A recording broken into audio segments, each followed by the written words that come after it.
வணக்கம். இது காலத்தின் குரல். பல்வேறு கோரிக்கைகளை முன்வைத்து தமிழக விவசாயிகள் டெல்லி ஜந்தர் மந்தரில் இன்று 17வது நாளாக போராட்டத்தில் ஈடுபட்டிருக்கிறார்கள். பல்வேறு நூதன வகையிலான போராட்டங்களை அங்கு இருக்கக்கூடிய விவசாயிகள் முன்னெடுத்துக் கொண்டிருக்கிறார்கள். மண்டை ஓடுகள் வைத்தும் மண்சட்டி ஏந்தியும் எலிக்கறி பாம்பு கறி சாப்பிட்டும் தங்களது போராட்ட வடிவங்களை தொடர்ச்சியாக இத்தனை நாட்களாக மேற்கொண்டிருந்த விவசாயிகள் இன்றைக்கு போராட்டத்தில் ஈடுபடும் விவசாயிகளினுடைய குரல்கள் ஜனநாயக பூர்வமாக வெளிப்படுத்துவதற்கு கூட தடையாக இருக்கிறது என்கிற வகையில் அதனை வெளிப்படுத்தும் விதமாக வாயில் கருப்பு துணி கட்டி போராட்டத்தில் ஈடுபட்டார்கள். பல்வேறு அரசியல் கட்சி தலைவர்கள், தேசிய கட்சிகளை சார்ந்தவர்களும் மாநில கட்சிகளை சார்ந்தவர்களும் தொடர்ந்து விவசாயிகளை சந்தித்து தங்களது ஆதரவை அவர்களுக்கு தந்து கொண்டிருக்கிறார்கள். இடையிடையே அமைச்சர்களை சந்திப்பதற்கான ஏற்பாடுகள் செய்யப்பட்டாலும் இன்னும் விவசாயிகளினுடைய அத்தனை கோரிக்கை குரல்களுக்கும் மத்திய அரசு செவிசாய்க்காமல் இருக்கிறது, மௌனம் காத்து வருகிறது என்கிற குற்றச்சாட்டு தொடர்ந்து முன்வைக்கப்படுகிறது. விவசாயிகளுக்கு ஆதரவாக தொடர்ச்சியாக தமிழகம் முழுவதும் மாணவர்கள் மீண்டும் போராட்டத்தை முன்னெடுக்க தொடங்கி இருக்கிறார்கள். காவல்துறை அதனை தடுத்து நிறுத்தி கொண்டிருந்தாலும் மறியல் போராட்டங்களில் ஈடுபட்டு இன்றைக்கு பல்வேறு இடங்களில் சென்னை உட்பட சட்டக்கல்லூரி மாணவர்கள் மறியல் போராட்டத்தில் ஈடுபட்டு கைதாகி இருக்கிறார்கள். அரசியல் கட்சிகளை சார்ந்தவர்களும் தொடர்ந்து விவசாயிகளுக்கு ஆதரவாக போராட்டங்களில் ஈடுபட்டுக் கொண்டிருக்கிறார்கள். ஏன் இந்த பாரபட்சமான பார்வை? மத்திய அரசு இன்னும் மௌனம் காத்து வருவது எதனால்? ஒதுக்கப்படுகிற நிதிகள் போதாது என்று சொல்லியும் கூட இன்னும் உரிய நிவாரண தொகைகளையும் அதற்கான நடவடிக்கைகளையும் மத்திய அரசு ஏன் எடுக்கவில்லை? விவாதிக்கலாம். நிகழ்ச்சியில் நம்மிடையே பாரதிய ஜனதா கட்சியினுடைய திரு தி நாராயணன் அவர்கள், இந்திய கம்யூனிஸ்ட் கட்சியினுடைய திரு லெனின், பொருளாதார நிபுணரான திரு அருண்குமார் தவே மற்றும் சட்டக்கல்லூரி மாணவரான திரு விஜயன் ஆகியோர் இணைகிறார்கள். வணக்கம். விஜயன், இன்றைக்கு மறியல் போராட்டத்தில் ஈடுபட்டு கைதாகி இருக்கிறீர்கள். கடந்த 17 நாட்களாக டெல்லியில விவசாயிகள் ஜந்தர் மந்தர்ல போராட்டத்தில் ஈடுபட்டிருக்கிறார்கள். ஒரு அரை நிர்வாண போராட்டம் என்று தொடக்கத்திலிருந்தே தங்களது போராட்ட வடிவத்தை அவர்கள் முன்னெடுத்துக் கொண்டிருக்கிறார்கள். கடந்த 2 தினங்களாகத்தான் சென்னையில மாணவர் போராட்டங்கள் முன்னெடுக்கப்பட்டது. மெரினாவில் மீண்டும் ஒரு ஒன்று கூடல் நிகழும் என்ற ஒரு அறிவிப்பை தொடர்ந்து காவல்துறையால் ஒடுக்கப்பட்டாலும் இன்றைக்கு நீங்கள் முன்னெடுத்திருக்கிற போராட்டத்தினுடைய கோரிக்கை என்ன? இந்த போராட்டத்தின் மூலமாக நீங்கள் சொல்ல வருவது என்ன? டெல்லியிலே போராடி 16-17 நாட்களாக போராடி கொண்டிருக்கும் தமிழ்நாட்டைச் சேர்ந்த விவசாய பெருமக்கள் அவர்களுடைய தன் வாழ்வாதாரத்தை நிலைநிறுத்துவோம், அதன் மீது எந்த விதமான ஒரு அக்கறையும் இல்லாமல் நடந்துட்டு இருக்க மத்திய அரசும் மாநில அரசுகளும் நாங்கள் விவசாயிகளுக்காக அவங்களோட கோரிக்கையை தான் வலியுறுத்தி அவங்களுக்கு ஆதரவு தெரிவித்து தான் இந்த இளைஞர்கள் நாங்கள் போராட்ட களத்திலே இறங்கியிருக்கோம். விவசாயிகள் என்ன கோரிக்கை வச்சிருக்காங்களோ அந்த கோரிக்கையை எந்த பாரபட்சமின்றி உடனடியாக மத்திய அரசும் மாநில அரசுகளும் நடவடிக்கை எடுத்து விவசாயிகளுடைய இந்திய நாட்டினுடைய முதுகெலும்பு என்பது விவசாயம். அதனால் அந்த இந்திய நாட்டினுடைய பெருமையை காப்பாற்றுறதுக்காக உடனடியாக நடவடிக்கை எடுக்கணும். அதாவது விவசாயிகள் 16 நாள் போராட்டம் பண்ணி 3 வேளை உணவு கூட உண்ணாமல் எலி பாம்பு கறி போன்ற கறிகளை சாப்பிட்டு விட்டு இந்தியாவுடைய தலைமை பொறுப்பில் இருக்கக்கூடிய இந்திய குடியரசுத் தலைவரையும் சந்தித்த பிறகும் எந்த விதமான ஒரு அறிவிப்பும் இல்லாமல் இன்னும் போராடி கொண்டிருக்கின்றார்கள். அப்பாவி விவசாயிகளாக. விவசாயிகள் இல்லை என்றால் உலகில் யாரும் உணவு அருந்த முடியாது என்பது அனைவரும் அறிந்ததே. ஆனால் விவசாயிகள் போராட்டத்திற்கு எந்த ஒரு அரசியல் கட்சிகளும் சரி, ஆளுங்கட்சிகளும் தேசிய கட்சிகளும் இதுவரை எந்த ஒரு தெளிவான ஆதரவு கொடுத்து முன்னின்று விவசாயிகளுடைய வாழ்வாதாரத்தை போக்கக்கூடிய ஒரு சூழ்நிலையில் இதுவரையில் இல்லை.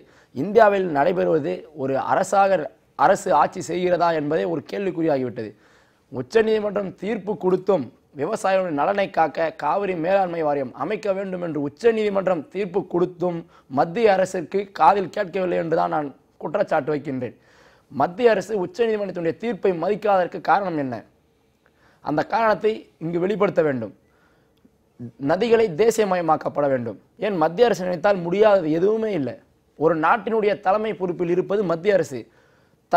அந்த நாட்டின் கீழே இருக்கின்ற மாநிலங்களை பொருளாதாரம் எந்த அளவுக்கு கீழ்ப்பணிந்து இருக்குதோ, அந்த மாநிலத்துக்கு எந்த அளவுக்கு நிதிகள் தேவைப்படுகிறதோ தன்கிட்ட இருக்கிற நிதியை அந்த மாநிலங்களுக்கு பகிர்ந்தளிக்கக்கூடிய கடமையில மத்திய அரசு இருக்கு. நீங்க பட்டியலிடக்கூடிய விஷயங்கள் எல்லாமே நீண்டகால கோரிக்கைகள். இதை செயல்படுத்துவதற்கான முனைப்புல அரசுகள் ஈடுபட வேண்டும், அதை செய்ய வேண்டும் அப்படிங்கிறதுல எந்த விதமான மாற்று கருத்தும் இல்லை. ஆனா போராட்டத்தில் திடீரென மாணவர்கள் ஈடுபடுவதும் ஒரு திட்டமிட்ட போராட்டமாக, ஒரு வழிநடத்தக்கூடிய போராட்டமாக, ஒரு ஒருங்கமைக்கப்பட்ட போராட்டமாக அது இல்லாமல் திடீரென ஒரு தான் தோன்றித்தனமான ஒரு போராட்டம் என்பது, திடீர் போராட்டம் என்பது ஏதோ பின்புலம் கொண்டது, இவர்களுக்கு பின்னணியில் இருந்து கொண்டு யாரோ இவர்களை இயக்குகிறார்கள் என்கிற குற்றச்சாட்டு முன்வைக்கப்படுகிறது. அதுக்கு உங்களுடைய பதில்? அந்த குற்றச்சாட்டை நான் மறுக்கின்றேன். இதுவரையிலும் ஜல்லிக்கட்டிற்காக மாற்றிற்காக நின்றவர்கள் யாருடைய தூண்டுதல் பேரும் இல்லை, அனைவரும் அறிந்ததே. மெரினாவில் கூடிய பல்லாயிரம் லட்சக்கணக்கான இளைஞர்கள் மத்தியிலே ஒரு அரசியல் கட்சி கூட நுழைந்ததில்லை. டாக்டர் கலாம் அவர்களை முன்வைத்துதான் நாங்கள் இளைஞர்களாகிய நாங்கள், அவர்களுடைய வாரிசு நாங்கள், அவரை முன்வைத்துதான் நாங்கள் போராட்ட களத்தில் இறங்கணுமே ஒழிய எந்த ஒரு அரசியல் கட்சியினுடைய தூண்டுதலும் இல்லை. அது மறுக்கக்கூடிய ஒரு குற்றச்சாட்டு.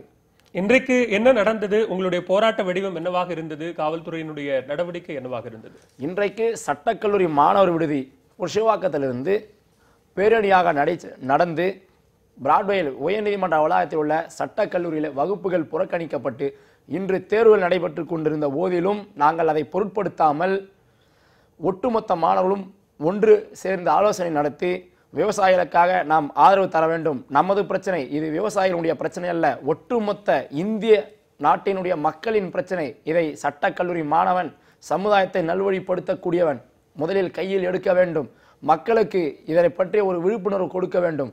வருங்கால தலைமுறைகள், இன்றைய தலைவர்கள், இன்றைய இளைஞர்கள் நாளைய தலைவர்கள் என்று பெரியவர்கள் சொல்வார்கள். அதுபோல நாம் இன்று இளைஞர்களாக இருக்கின்றோம். நாளை இந்த இந்தியாவை வல்லரசு பாதையை நோக்கி கொண்டு செல்ல சட்டக்கல்லூரி மாணவர்கள் முதலாக எழுத வேண்டும் என்ற ஒரு உணர்விலும், விவசாயத்தை ஒருபோதும் நாங்கள் விட்டு கொடுக்க மாட்டோம் என்ற உணர்விலும் எழுந்ததுதான் இன்றைய போராட்டம். இன்றைய போராட்டமானது இன்றோடு முடிவதுவல்ல. இன்னும் விவசாயினுடைய கோரிக்கைகள், வங்கியிலே வாங்கியிருக்கின்ற கடன்கள் தள்ளுபடி செய்ய வேண்டும், உச்சநீதிமன்றத்தின் தீர்ப்பை மதித்து பேச்சுவார்த்தை நடத்தி உடனடியாக காவிரி மேலாண்மை நடத்த வேண்டும், நதிகள் தேசியமயமாக்கப்பட வேண்டும், விவசாயிகளின் வாழ்வாதாரத்தையும் மீனவர்களுடைய வாழ்வாதாரத்தையும் உடனடியாக மத்திய அரசு உறுதி செய்ய வேண்டும். அதற்கு மாநில அரசுகள் தூண்டுகோலாக இருந்து முன்னின்று அதனை எடுத்துரைக்க வேண்டும். இன்றைக்கு காவல்துறை உங்கள் மீது மேற்கொண்ட நடவடிக்கை என்ன? இன்று காவல்துறை தள்ளுமுள்ளு ஏற்பட்டது. எந்த விதமான தடியடிகள் நடத்தப்படவில்லை. ஆனால் கைது செய்யப்பட்ட போது சுமார் 80 இளைஞர்கள் எங்களை எல்லாம் ஒரே வண்டியிலே அழைத்து சென்றார்கள். ஆனால் 2 மணி நேரமாக எந்த ஒரு இடத்திலும் எங்களை தங்க வைக்கவில்லை. வண்டியிலே சுற்றி திரிந்தார்கள். பாரிமுனையில் தொடர்ந்து காசிமேடு, தண்டையார்பேட்டை, பவர் ஹவுஸ் போன்ற பல இடங்களை சுற்றி திரிந்து சவுகார்பேட்டையிலே ஒரு மண்டபத்தில் அடைத்து வைத்தார்கள். அப்பொழுது நான் மயக்கமடைந்து விழுந்தேன். மூச்சு திணறல் ஏற்பட்டு காலையிலிருந்து உணவு அருந்தாமல் போராட்ட களத்திலே இருந்ததால் எனது வயிற்று வலி போக்கால் நான் மயக்கமடைந்தேன். அதற்கடுத்து நடந்தது என்னவென்று எனக்கு தெரியவில்லை. மாணவர்கள் எங்கே இருக்கிறார்கள் என்று தெரியவில்லை. நான் ஸ்டான்லி அரசு மருத்துவமனையிலே சிகிச்சை பெற்றிருந்தேன். பிறகு சுமார் ஒரு 2-3 மணி அளவில் மயக்கம் தெளிந்து நான் 5 மணி அளவில் விடுதிக்கு சென்றேன். பேசலாம் விஜயன். திரு அருண்குமார் தவே, இங்கு ஆட்சியாளர்களினுடைய ஒரு தோல்வி நிலைதான் மாணவர்களை போராட்ட களத்திற்கு அழைத்து வந்திருக்கிறது. கடந்த காலத்துல ஜல்லிக்கட்டு போராட்டம் மிகப்பெரிய அளவில் சமூக வலைதளங்கள் வாயிலாகத்தான் ஒன்றிணைக்கப்பட்டது என்று சொன்னாலும் அந்த போராட்டத்தினுடைய வெற்றி ஆட்சியாளர்களுடைய தோல்வி என்று சொல்லப்பட்டது. மீண்டும் அதே மாதிரியான ஒரு சூழல் மாணவர்களை போராட்ட களத்திற்கு அழைத்து வருகிறது. ஆனால் இது தொடக்க நிலையிலேயே இந்த போராட்டத்தை ஒடுக்கிவிட்டால் இதை சரி செய்து விடலாம் என்று நினைக்கிறார்கள். ஆனால் தமிழகம் முழுவதுமாக இது ஒரு திட்டமிட்ட ஒரு ஒழுங்கின்மைப்படுத்தப்படாத போராட்டமாக இருந்தாலும் கூட தொடர்ந்து மாணவர்கள் தங்களுடைய தரப்பு போராட்டத்தை முன்னெடுக்கக்கூடிய விஷயத்தை நாம பார்க்கிறோம். இது ஆட்சியாளர்களுடைய தோல்விதானே? ஒரு டிசென்ட்னு ஒன்று இருக்குது, ப்ரொட்டஸ்ட்னு ஒன்று இருக்குது. டிசென்ட்டுக்கு வந்து வேல்யூ உண்டு, எல்லா ப்ரொட்டஸ்ட்டுக்கும் வேல்யூ இருக்காது. அது இப்போது கோக் பெப்சி பேன் பண்ணணும்னு சொன்னாங்க. திருப்பி கோக் பெப்சி கடையில் வந்ததாக நியூஸில் படிக்கிறேன் நான் எல்லா இடத்துலையுமே. ஸோ ஒரு ப்ரொட்டஸ்ட் ஒரு டைரக்ஷன் இல்லாத ப்ரொட்டஸ்ட்டாக இருந்தால் அதுக்கு ரிசல்ட் வராது. வரா மாதிரி இருக்கும், பபிள் மாதிரி பர்ஸ்ட் ஆகிடும். ஸோ ஸ்டூடெண்ட்ஸ் ஒரு நல்ல டைரக்ஷனோட லாஜிக்கலாக இதை எமோஷனலாக அப்ரோச் பண்ணாமல், நான் அக்ரிகல்ச்சரிஸ்ட் கிடையாது, பட் இருந்தாலும் நான் சொல்கிறேன், பொலிட்டிக்கல் பார்ட்டியும் கிடையாது. நம்ம என்ன பண்ணணும்னா, இந்த விவசாய பிரச்சனை எங்கேருந்து வருதுன்னாக்கா, ஒன்று நீர்நிலை, இன்னொன்று மணல் கொள்ளை. இந்த ப்ரொட்டஸ்ட் அப்படியே அதில் டைவர்ட் பண்ணுங்க. இந்த நீர்நிலையை நம்ம எப்படி காப்பாற்றணும், முடிஞ்சதுன்னா தூர் வரலாம். இதே எனர்ஜி, இந்த ப்ரொட்டஸ்ட் பண்ணுற அதே எனர்ஜி அதில் பாதி செலவு பண்ணால் போதும், பாதி ஸ்டூடெண்ட்ஸ் வந்தால் போதும். அந்த தூர்வாரலையோ ரிவரை லிங்க் பண்ண வேணாம். மேஜர் அதர் டெசிஷன்ஸு, கால்வாயை லிங்க் பண்ணலாமே, 20,000-30,000 கால்வாய் இருக்குல்ல, அதை லிங்க் பண்ணலாம்ல. நதிநீர் இணைப்பு வேணாம், குளத்தெல்லாம் தூர்வாரலாம்ல, இந்த சீமக்கருவேலத்தை ரிமூவ் பண்ணலாம்ல, மணல் கொள்ளையை தடுக்கலாம்ல. அதெல்லாம் லோக்கல் தானே. எல்லாத்துக்குமே எதுக்கு டெல்லி போகணும்னு தெரியல. Not necessary. இல்ல, எல்லா விஷயங்களுக்குமே மாணவர்கள் போராடணும்னு சொல்ல வரீங்க? போராடவே சொல்லல. இந்த போராட்டத்தை அதுல டைவர்ட் பண்ணலான்ற இந்த எனர்ஜியை அப்படி போராடணும் டிசைட் பண்ணாங்க. போராடுறது அவங்களோட ஃபண்டமெண்டல் ரைட். அதுக்கு ரிசல்ட் வேணும்னா, ரிசல்ட் வரணும், லைக் ஹிஸ்ட்ரியில் நிற்கணும், ஒரு பர்மனெண்ட்டாக. ஏன்னா நம்ம ரிசல்ட் ஒரு டெம்பரரியாக அதுக்கப்புறம் மீனிங்லெஸ்ஸாக இருக்கக்கூடாது. இங்கே விவசாயியாக இவங்க போராடுறது, நாம் எனக்கு தெரிஞ்ச வரைக்கும் கேட்குறேன். இங்கே 3 கோடி பேர் தமிழ்நாட்டில் வேலை செய்கிறாங்க. 7 கோடி பேரில் வேலை செய்கிறவங்கன்னு பார்த்தா 3 கோடி பேர். இந்த 3 கோடி பேரில் தான் விவசாயிகள் இருக்காங்க. விவசாயிகள் 45 லட்சம் பேர் தான். விவசாய தொழிலாளி 1 கோடி பேர். நீங்கள் போராடுறது கடன் அடைக்கணும்னு சொல்கிறோமே, விவசாயிகளோட கடனையா விவசாய தொழிலாளி வாங்கின கடனா? இதுக்கு எனக்கு பதில் சொல்லுங்க. விவசாய தொழில் வாங்கின கடன் வந்து விவசாயத்துக்காக வாங்கல, கந்து வட்டி மீட்டர் வட்டின்னு சொல்லி எஜுகேஷனுக்காகவும் மற்ற பர்பஸ்க்காக வாங்கினது. இப்போ கடன் அடைக்கணும்னு பார்த்தா பெரு விவசாயிக்கு அவங்க வாங்கினது நிறைய பேர் அந்த கோரிக்கைகள் இல்ல, அந்த கோரிக்கைகள் தெளிவா வைக்கப்படுது. விவசாய கடன்களை மட்டும்தான் ரத்து செய்ய வேண்டும் அப்படின்ற ஒரு கோரிக்கை முன்வைக்கப்பட்டு அதுக்கு மத்திய அரசு இந்த மாதிரியான ஒரு நடவடிக்கையை தமிழகத்திற்கு மட்டும் தனியாக எடுக்க முடியாது, இது ஒட்டுமொத்தமாக இந்தியாவுக்குமான பிரச்சனை, அதை நம்ம பேசி அதற்கான உரிய நடவடிக்கை எடுப்போம்னு சொல்லியிருக்காங்க. நீங்க போராட்டம் என்பது நீங்க மணல் கொள்ளையோ அல்லது நீர் ஆதாரம் பாதிக்கப்பட்டிருப்பதையோ ஏரிகள் தூர்வாரப்படாத பிரச்சனையோ அதையெல்லாம் இருப்பதன் காரணமாகத்தான் இன்னைக்கு விவசாயிக்கு ஒரு பிரச்சனை வந்திருக்கிறது. இந்த விவசாய பிரச்சனைகளுக்காக இளைஞர்கள் மாணவர்கள் குரல் கொடுக்கிறதுல அல்லது போராட்டம் நடத்துவதில் என்ன தவறு இருக்க முடியும்? தப்பே கிடையாதுன்றேன். நான் என்ன சொன்னேன், இதை டைவர்ட் பண்ணலாம், இதே எனர்ஜியை தான் சொல்றேன் அந்த இடத்துல. இன்னொன்று, எந்த ஒரு வட்டி வாங்கினாலும் சரி, நம்மளுக்கு பர்சனலாகவும் சரி, நம்ம இன்சூரன்ஸ்க்கு எந்த அளவுக்கு இம்பார்ட்டன்ஸ் கொடுக்குறோம் தெரியும். இன்சூரன்ஸ் பண்ணால் நமக்கு ப்ரொடெக்ட் ஆகுதுன்னு தெரியும். இது வரைக்கும் கிட்டத்தட்ட 5-6 இன்சூரன்ஸ் ஸ்கீம் எல்லா கவர்மெண்ட்டும் இன்ட்ரடியூஸ் பண்ணியிருக்காங்க. ஆனால் போன வருஷம் PMFBYன்னு ஒரு ஸ்கீம் கொண்டு வந்திருக்காங்க, பிரைம் மினிஸ்டர் ஃபசல் பீமா யோஜனான்னு. அதில் 1.5% காரிஃப் கிராப்புக்கு கொடுத்தா போதும்னு சொல்கிறாங்க இன்சூரன்ஸில். அதில் எல்லா ஸ்டேட்டும் இன்க்ளூட் ஆயிருக்கு சார். போன வருஷம் தான் ஜியோ இங்கே வந்திருக்கு தமிழ்நாட்டில், ஜூலையில் வந்திருக்கு. அதில் தான் சேர்த்துருக்காங்க. 13,000 விவசாயி தான் சேர்த்துருக்காங்க அதில் தமிழ்நாட்டில். பார்த்தீங்கன்னாக்கா இன்சூரன்ஸ் பண்ணி அதில் பேமெண்ட் பண்ணி உங்களுக்கு ப்ரீமியம் கட்டி அதில் உங்களுக்கு எந்த விதமான பேங்க்குக்கே போக வேணாமே. அதே ஆந்திரால 8 லட்சம் பேர், கர்நாடகால 13 லட்சம் பேர். ஸ்டாட்டிஸ்டிக்ஸ் பார்த்தா ஒவ்வொரு ஸ்டேட்டுக்கும் லாக்ஸ் அண்ட் லாக்ஸ் ஆஃப் ஆட்சியாளர்கள் அல்லது நிர்வாக ரீதியிலான ஒரு சுணக்கம் தோல்வி அதுதான் இன்றைக்கு இந்த அளவுக்கான மிகப்பெரிய ஒரு போராட்டத்தை ஏற்படுத்தி இருக்கு. இந்த ஸ்டூடண்ட்ஸ் என்ன பண்ணலாம்னா, படிப்பறிவு இருக்குல்ல, இந்த இன்சூரன்ஸ் போய் பண்ணுங்கன்னு சொல்லி அவங்களுக்கு என்லைட்டன் பண்ணலாம். எல்லாருமே அக்ரிகல்ச்சர்ஸ் படிக்காதவங்க தான் நிறைய பேர் விவசாய குடும்பத்தில். இந்த படிப்பை ஏன் அதில் யூஸ் பண்ணக்கூடாது? போய் என்லைட்டன் பண்ணலாம், எஜுகேட் பண்ணலாம். இன்சூர் பண்ணுங்க. இன்சூரன்ஸ் பண்ணிட்டாங்கன்னா 1.5% பணம் கட்டினா போதும். அதில் ஸ்டேட்டோட கான்ட்ரிபியூஷன் இருக்கு, சென்ட்ரல் கவர்மெண்ட் கான்ட்ரிபியூஷன் இருக்கு, PMFBYன்னு ஸ்கீம் இருக்கு. நீங்க யாரையுமே வட்டி வாங்காதீங்க தனியா போய். உங்களுக்கு என்னென்ன ஸ்கீம்ஸ் இருக்கு பேங்க்ல, நீங்க ஏன் போய் கந்து வட்டி வாங்கணும்? சார் நிறைய சூசைட்ஸ் இதுவரைக்கும் ஏற்பட்டிருக்கிற இழப்புக்கான இழப்பீடே கிடைக்கல, அதற்கான உரிய நிவாரணம் தங்களுக்கு கிடைக்கல அப்படிங்கிறது தான் கோரிக்கை. அறிவுபூர்வமா அவர்களை வழி நடத்துறது அப்படிங்கிறது உங்களுடைய ஆலோசனை சரியான ஆலோசனையாக இருக்கலாம். ஆனால் ஏற்பட்டிருக்கக்கூடிய பாதிப்புக்கு ஒரு நிவாரணம் கிடைக்கணும், அந்த நிவாரணமே கிடைக்கல அப்படிங்கிறதான் அவர்களுடைய முதன்மையான பிரதான கோரிக்கை. அவங்க என்ன ரிப்போர்ட்ல சொன்னாங்கன்னாக்க, எங்களுக்கு கொடுக்குற ஸ்டாட்டிஸ்டிக்ஸ் படி பார்த்தா இங்கேயே வந்து ஃபார்மர்ஸோட டெத்து நம்ம சொல்றோம், ஒரு இடத்துல ஃபார்மர்ஸ் டெத்து இல்லைன்னு சொல்றாங்களே ஸ்டேட் கவர்மெண்ட்லேயே. கான்ஃப்ளிக்டிங் ரிப்போர்ட் கொடுக்கறதே இங்கிருந்து தானே இருக்குன்னு சொல்றாங்க. அதாவது ஒரு யுனானிமஸ் வாய்ஸ்ல நம்ம சொல்லலாம், எல்லாமே இந்த வந்து கிராப் லாஸ் தான், இது அக்ரிகல்ச்சர் லாஸ் தான் சொல்லணும். எத்தனையோ பேர் தரிசு நிலத்தை கூட தான் இது பண்ணோன்னு சொல்லி தரிசு நஷ்டம் அடைஞ்சிச்சுன்னு சொல்லி லோனை வந்து கேன்சல் பண்ணு சொல்றாங்க. எல்லா லோனும் கேட்கறதுமே நியாயமான லோன் தானா? இதை எப்படி ஸ்க்ரூட்டினைஸ் பண்றது? இது அவங்களோட ரெஸ்பான்சிபிலிட்டி இல்லையா? பேங்க் லோனை டைரக்டா பேங்க் வந்து ஃபர்ஸ்ட் நாம இன்னொன்று பார்க்கணும். எத்தனையோ விதத்தில் நம்ம நிறுத்தலாம். ஒரு வாரத்துக்கு 7-8 சினிமா வருது, நிறுத்திட்டு அந்த கனெக்ஷனை யூஸ் பண்ணிக்கலாமே.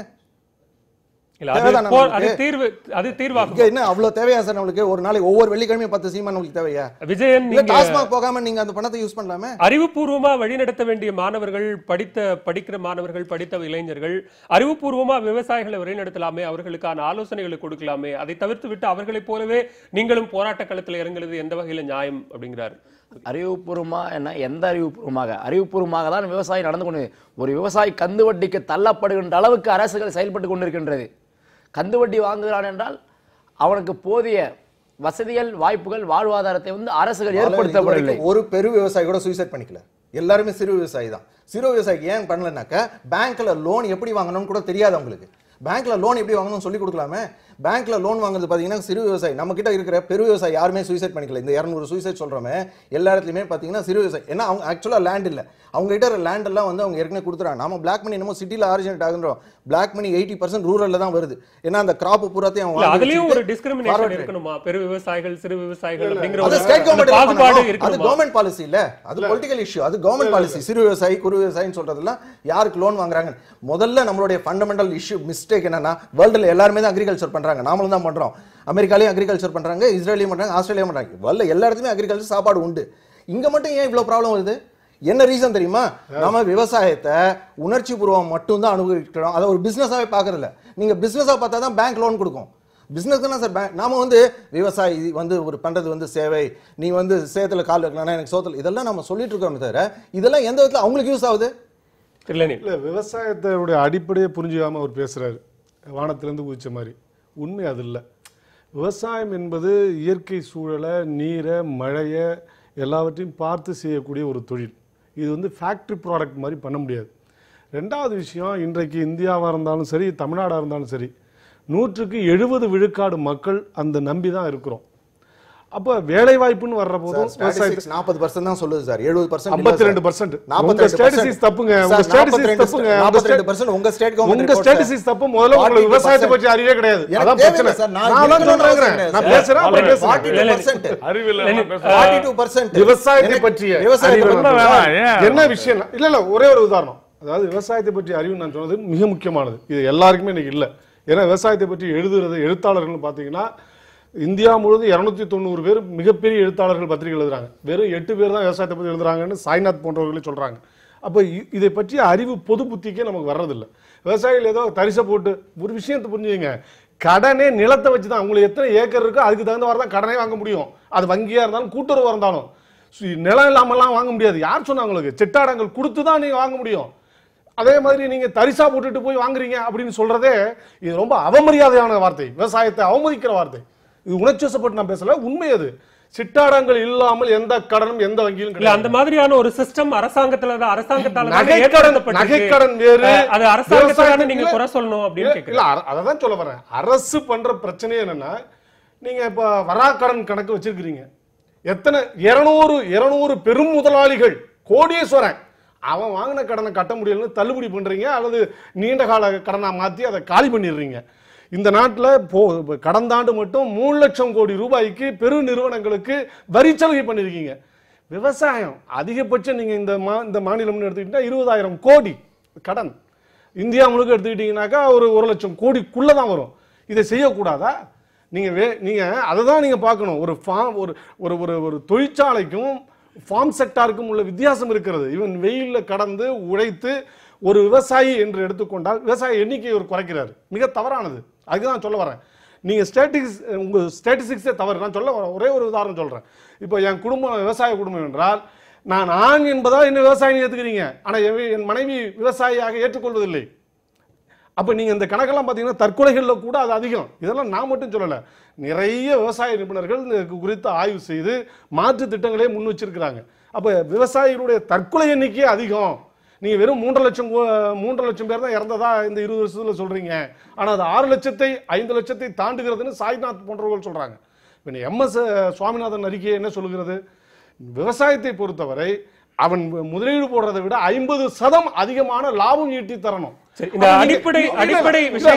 அடிப்படை விஷயங்கள் எல்லாம் தாண்டி தற்போது இருக்கக்கூடிய இந்த பிரச்சனைகளுக்கான தீர்வு என்பது உடனடியா கையில எடுத்து முக்கியமான தீர்வு கிடையாது. ஒரு நீண்ட கால தீர்வு. அந்த தீர்வை இதற்கு முன்னதாக இருந்த அரசாங்கங்கள் செய்ய தவறிவிட்டது அப்படிங்கறதையும் அவர்கள் தரப்பில் இல்ல. இது தவறானது. நீண்ட கால இலக்கல்ல, நீண்ட காலமாக செய்ய தவறிய விஷயங்கள். இது நீண்ட காலமாக நீங்க பார்க்கணும்னு என்னதுக்கு அவசியம் இருக்கு? காவிரி நீர் உரிமை 200 வருஷமா நாங்கள் பெற்று வந்த உரிமை. இப்ப சமீபத்தில் தான் அது கட்டாக்கப்பட்டது. உச்சநீதிமன்றம் தீர்ப்பு கொடுத்திருக்கு. உச்சநீதிமன்றம் தீர்ப்பு கொடுத்த பிறகு அதை அமல்படுத்த வேண்டிய அரசு அமல்படுத்தல. 7 ஆண்டுகள் காலதாமதம் செய்துதான் அரசிதழிலே வந்தது. அதற்கு பிறகு இன்னைக்கு அந்த கண்காணிப்பு குழுவை போட வேண்டும் என்று இருக்கிறது. இன்னும் போட முடியல. இப்படி நீங்க ஒவ்வொன்றா எடுத்துக்கிட்டீங்கன்னா, ஒன்று இயற்கை பொய்த்தது, அது எல்லோருக்கும் பொதுவானது, யாரும் செய்ய முடியாது. அதிலும் அரசுகள் செயல்படணும். இயற்கை பொய்க்கிற காலங்களில் விவசாயத்திற்கான முன்னுரிமை என்னென்ன செய்யணும், எப்படி பண்ணணும்னு. இன்னொன்னு, மாநிலங்களுக்கு இடையே ஓடுகிற, நண்பர் நல்லா சொன்னார் மாணவர், மாநிலங்களுக்கு இடையே ஓடுகிற நதிநீர் தவா, இந்த தவா எப்படி தீர்ப்பதற்கு என்ன நீங்க முயற்சி எடுத்துக்கிறீங்க? அங்கேயும் வறட்சின்னு சொல்றீங்க, இங்கேயும் வறட்சின்னு சொல்றீங்க. அங்க வறட்சின்னு அந்த அரசு, கர்நாடக அரசு கேட்பதில்லை. 70% நீங்க கொடுக்குறீங்க. தமிழ்நாடு அரசு கொடுக்கிற 20,000 கோடி ரூபாய் கேட்டதுல வெறும் 3.3% தான் நீங்க கொடுக்குறீங்க. ஆனா எல்லாருக்கும் கொடுத்துட்டோம் நீங்க 19 சொல்றீங்க. இது போன்ற விஷயங்களில் ஒரு விஷயத்தை கன்வெர்ட் பண்ணாதீங்க, டைவர்ட் பண்ணாதீங்க. இது போன்ற விஷயங்களில் நாம் செய்ய தவறிய விஷயங்கள் தான் விவசாயத்துக்கு பெரிய பிரச்சனை வருது. சாதாரண விவசாயிகள், கிராமப்புறங்கள்ல இன்னைக்கு வாழ்க்கைன்னு பாத்தீங்கன்னா கிராமப்புறத்தினுடைய உழைக்கும் மக்கள், விவசாய தொழிலாளி 1 கோடி பேர், விவசாய தொழிலாளி 1 கோடி பேர் இல்ல, இன்னைக்கு 1 கோடி 20 லட்சமா தமிழ்நாட்டை உயர்ந்து விட்டது. ஏன் தெரியுமா? ஏற்கனவே வச்சிருந்த நிலத்தையெல்லாம் வித்துட்டு விவசாய தொழிலாளியா மாறிட்டு இருக்கான். இந்தியாவில் 2 கோடி பேர் அதிகமா போயிருக்கான் விவசாய தொழிலாளியா. என்ன காரணம்? இதெல்லாம் காரணம். விவசாய தொழிலாளியா போயிடானாக்க ஆமா, யாரோட மிஸ்டேக்? யாரோட மிஸ்டேக்?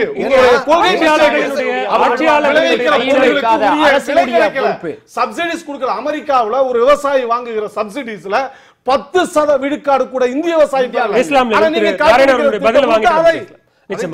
இங்க தமிழக விவசாயிகள் ஏன் டெல்லியில் வந்து போராடுகிறார்கள், தமிழகத்திலே போராடலாமே அப்படிங்கிற வாதத்தை மத்திய அமைச்சர் பொன் ராதாகிருஷ்ணன் அவர்கள் முன்வைக்கிறார். புதுக்கோட்டையிலும் தஞ்சாவூரிலும் நாகப்பட்டினத்திலும் தொடர்ச்சியாக போராடி கொண்டே இருக்கிறார்கள். அந்த குரல் டெல்லிக்கு கேட்கவில்லை என்கிற காரணத்திற்காக அவர் டெல்லியில போய் ஜந்தர் மந்தர்ல போராடினாலும் அதே மாதிரியான ஒரு குற்றச்சாட்டு முன்வைக்கப்படுகிறது. ஏன் தமிழக விவசாயிகளுக்கு மட்டும் ஒரு பாரபட்சம், ஒரு ஓரவஞ்சனை, ஒரு ஒட்டுமொத்தமாக அவர்களுடைய கோரிக்கைகளுக்கே செவிசாய்க்க முடியாத ஒரு நிர்பந்தமான சூழல் தற்போதைக்கு மத்திய அரசுக்கு ஏற்பட்டிருக்கிறதா?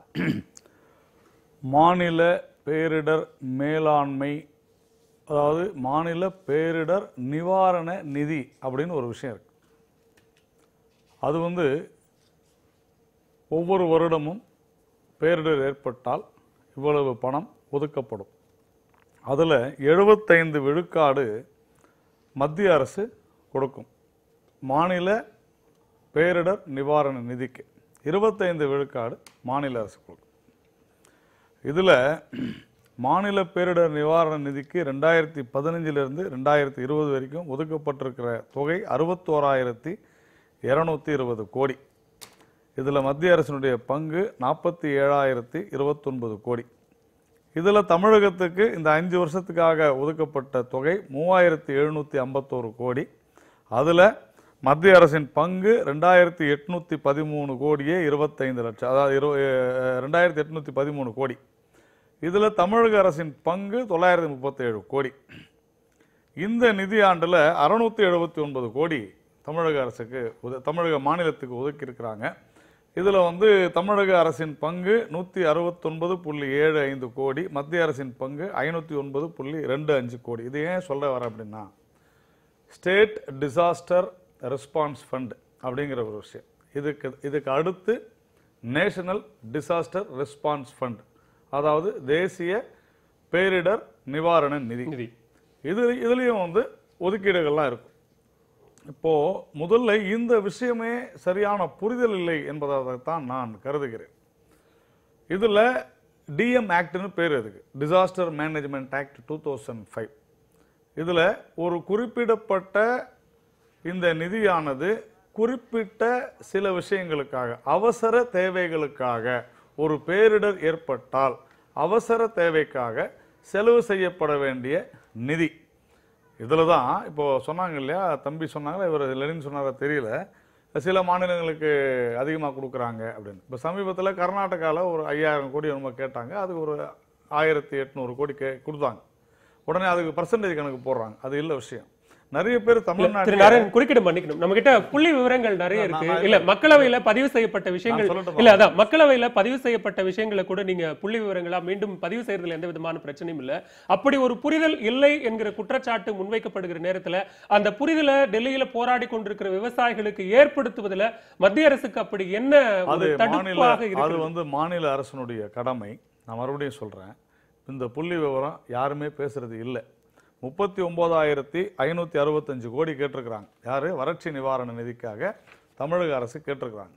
இந்த 39,565 கோடியில் இடுபொருளுக்காக 2,079 கோடி கேட்டிருக்கிறாங்க. அதில் மத்திய அரசு உடனடியாக 1,700 கோடியை கொடுத்துட்டாங்க. இது வந்து பயிர் இழப்பிற்காக, பயிர் வீணாய் போன காரணத்திற்காக 21,708 கோடி கேட்டிருக்கிறாங்க. இதுதான் மேஜர் இந்த இஷ்யூல. ஆக்சுவலாக நான் சொன்ன அந்த டிஎம் ஆக்ட் இருக்குது பார்த்தீங்களா, இது எல்லா பாராளுமன்ற தமிழகத்தில் இருக்கக்கூடிய பாராளுமன்ற உறுப்பினர்கள் உட்பட அனைவரும் ஏற்றுக்கொண்ட விஷயமே. இந்த பயிர் இழப்பு அல்லது சொத்துக்கள் இழப்புக்கு இந்த நிவாரண நிதியிலிருந்து பணம் கொடுக்கப்பட மாட்டாது. திரு நாராயணன் அவர்களுக்கு நல்லாவே தெரியும், இங்க காகிதங்கள்ல இருக்கிற விஷயங்கள் எந்த அளவிலும் செயல் வடிவம் பெறல. இல்ல நம்ம எந்த விதத்திலும்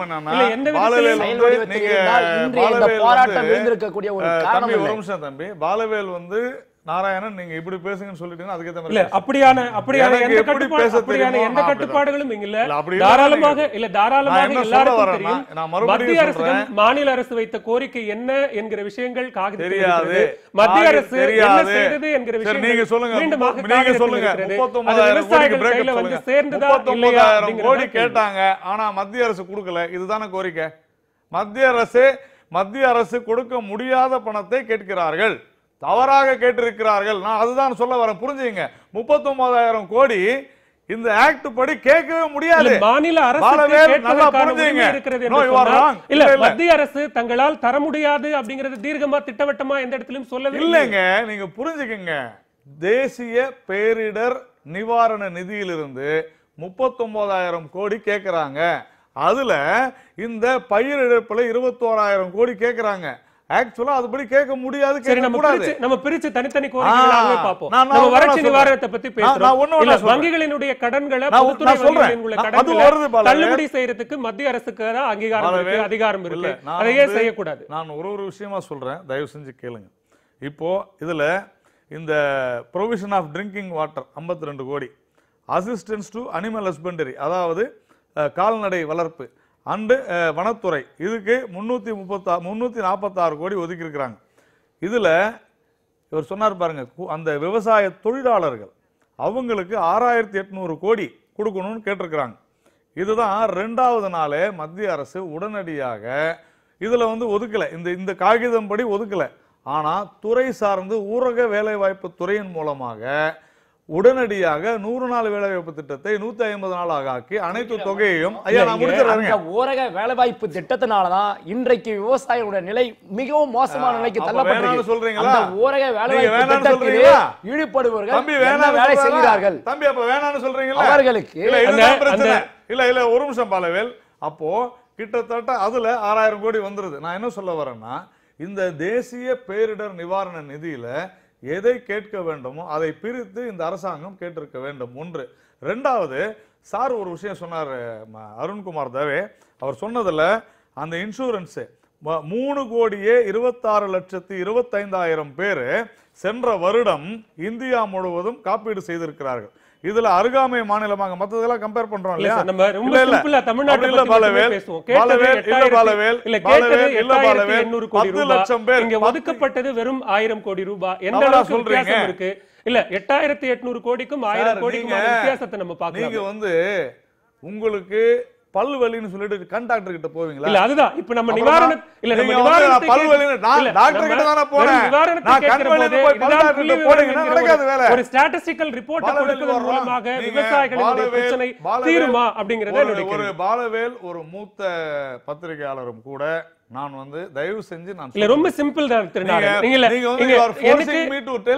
இல்ல அப்படி நிச்சயமாக அப்படி இல்ல. இங்க எனக்கு பசிக்கிறது அப்படின்னா இங்க பேப்பர்ல விதவிதமான பலகாரங்களை எழுதி பேப்பர்ல கொடுப்பதன் மூலமாக அந்த பசி தீருமா? போராடாத செயலிழந்து போனா மாநில அரசு கிட்ட போராடணும்.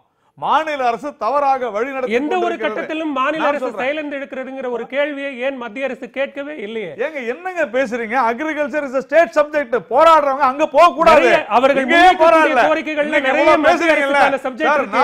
ஏன் அந்த விஷயங்கள்ல கூட கவனம் மறுபடியும் கேக்குறேன். உங்களுக்கு பல்லு வலினா கண் டாக்டர்கிட்ட போவீங்களா? இல்ல மீண்டுமாக நான் அதை தான் கேக்குறேன். இல்ல நீங்க ஒட்டுமொத்தமா மத்திய அரசு என்ன செய்ய வேண்டுமோ தேசிய பேரிடர் நிவாரண நிதியிலிருந்து அது ஒட்டுமொத்தமா இல்ல அது ஒட்டுமொத்தமா தேசிய பேரிடர் நிவாரண நிதின்னு அதுக்கு ஒரு பேர் சூட்டி விட்டா இருக்கக்கூடிய பிரச்சனைகள்ல கவனம் செலுத்தக்கூடிய பிரச்சனை நிறைய இருக்கு இல்லையா? துறை சார்ந்த நடவடிக்கைகள் இப்ப இந்த 21,000 கோடி கூட கொடுக்க முடியாதுன்னு யாரும் சொல்ல மாட்டாங்க. இந்த நிவாரண நிதியில இருந்து கொடுக்க முடியாது. இல்ல நீங்க ஒவ்வொரு விஷயமாவே நீங்க பட்டியலிட்டே சொல்லுங்க. காவிரி விவகாரம் மத்திய அரசு சம்பந்தப்பட்டது, பொதுத்துறை வங்கிகள் மத்திய அரசு சம்பந்தப்பட்டது, எல்லா விஷயங்களையும் மத்திய அரசு இல்ல தட்டி கழிப்பது மாதிரியான ஒரு விஷயத்தை கேள்வியை ஒரு வரியில கேட்டுட்டு பதில் ஒரு வரியில எதிர்பார்த்தீங்கன்னா நடக்காது. இல்ல அது புள்ளி விவரங்களா மட்டும் பதில் இருக்கிறது எந்த வகையிலும் சரியான ஒண்ணு. அந்த அளவுக்கு எனக்கு அறிவு இருக்கிறான்னு எனக்கு தெரியாது. ஒரே வெறும் புள்ளி விவரங்கள் சரியான தேவையா இருக்காதுன்னு சொல்லுங்க. புள்ளி விவரங்கள் இல்ல. நான் சொல்வது கர்நாடகால 10 லட்சம் பேர் காப்பீடு பெற்று இருக்கிறார்கள். தமிழகத்துல வெறும் 13,000 பேர். நான் என்ன கேட்கிறேன், இந்த தமிழகத்துல காப்பீடு ஏன் செய்யலைன்னா அதற்கு காரணம் யார் அப்படின்னா மத்திய அரசு திட்டம் போடும், நிதி ஒதுக்கும், மாநில அரசு தான் விவசாயிகளுக்கு, அதுதான் அவர் சொன்னார், எஜுகேட் பண்ணணும்னு. அதை எஜுகேட் பண்றது மட்டும் இல்ல, போன வருடம் இந்த மத்திய அரசு தான் 480 கோடி ரூபாயை இந்த காப்பீட்டுக்காக பணத்தை கொடுத்து விட்டது. ஆனால் இன்னும் விவசாயிகளுக்கு செல்லவில்லை. ஏன் செல்லலைன்னா, மாநில அரசு அவர்களுடைய பங்கை செலுத்தவில்லை. அவர்கள் ஏன் செலுத்தவில்லைன்னு கேட்டா, 3 ஸ்டாட்டிஸ்டிக்ஸ் வச்சிருக்காங்க. ஸ்டாட்டிஸ்டிக்ஸ் டிபார்ட்மெண்ட்ல தவறு, அக்ரிகல்ச்சர் டிபார்ட்மெண்ட்ல தவறு. இப்ப 4 நாள் முன்னால தான் ககன்தீப் சிங் பேடி போய் நீங்க அக்ரிகல்ச்சர் டிபார்ட்மெண்ட் சொன்னதே எடுத்துங்க அப்படின்னு ஒரு ரெக்வெஸ்ட் வச்சுட்டு வராரு சென்ட்ரல். இதுல காவிரி மேலாண்மை வாரியம் சொன்னார், நல்ல அருமையான சொன்னாரு. ஒரு மாணவர், அதுவும் சட்டக்கல்லூரி மாணவர், உச்சநீதிமன்றத்தை மதிக்க வேண்டும் சொன்னதை நான் வரவேற்கிறேன். உச்சநீதிமன்றத்தினுடைய 2 நபர் அமர்வு சொல்லிட்டு நீங்க காவிரி மேலாண்மை வாரியம் அமைக்க வேண்டும்னு உடனடியாக ஏற்றுக்கொண்டார் நம்முடைய தலைமை வழக்கறிஞர். ஆனால் மறுநாள் அங்க போகும்போதுதான் அவர் என்ன சொல்றார், நான் நேற்று சொன்னது தவறு. ஏனென்றால் இதனுடைய மூல வழக்கு 3 நபர் அமர்வுல இருக்குது. என்ன 3 நபர் அமர்வுல என்ன மூல வழக்கு இருக்கு? கர்நாடக அரசாங்கம் போட்டிருக்கிறது. அவர் சொல்லும்போது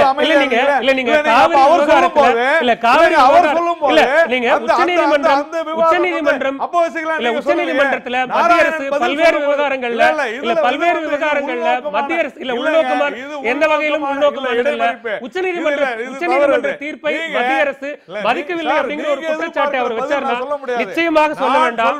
இல்ல மத்திய அரசு காவிரி மேலாண்மை வாரியத்தை 3 நபர் கொண்ட அமர்வுல கர்நாடகா வழக்கு போட்டிருக்கிறது.